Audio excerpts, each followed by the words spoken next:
rabanay wuxuu iga sheekayo hadda dhintay xilli abaara buu yiri ama jiiraal oo xilligu yara adag yahay ayaa waxa dhacday abahayo buu yiri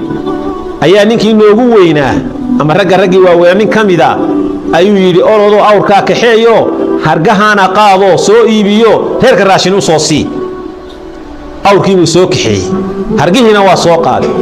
ninku wuxuu ciyaaraa turubka khamaarku aad ugu dheerayn jiray waxa balwadna waa balaayo meel uu bahalkii lagu ciyaarayo soo galay turubkii dabeetana turubkii wax ka ciyaaray khamaarkii wixii markaa uu hayay waa laga helay hargihii loo soo dhiibay buu dhigtay waa laga helay reeriyadii awr ku dhigtay waa laga helay ninkii baa la waayay laba cisho reerkii waa yaabeen dabeetana waa la isweydiiyo odaygii aqalkii miyigu joogaa war ninkii hebel ama aragteen awrkaagii baa magaalada kullay geed ku xidhnaayo cadaysima inankiina wixii waxa naloo sheegay inuu yara khamaar iyo intu wax ku ciyaaray wixii ba laga helay wuxuu la soo guriya tago ayuu waayay qofkan qaraabadana iga sheekeynay wuxuu igu yiri sidaas uu eegay buu wadada suuq wadadii magaalada u kacaysay buu saaw eegay odaygii markaas wuxuu yiri ilaahay waxaan ka bariyay adigoo feeraqaawan oo surwaal daba gaaba xiran oo dhangadad awrka ku kaxaysay gacanta ku sita halka inaad ka soo gasho labada halkaana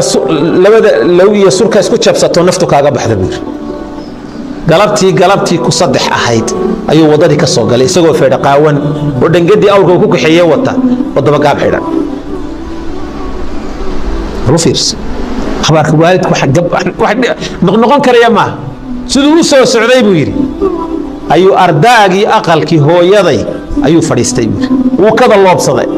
garka iyo labada loobu isgeliyay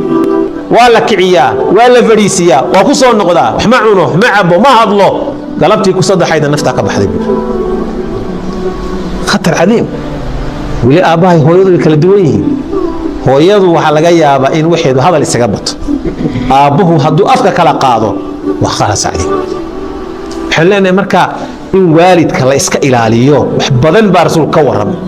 wuxuu rasuulku sallallahu alayhi wasallam ma jiro dambi ilaahay agti uquubadiisu ka degdeg badan tahay adduunka qofku inay ku dhacdo iyadoo ay dheer tahay aakhira wixii ilaahay u diyaariyay laba dambi baa ugu khatarsan wacaasi waalidnimada iyo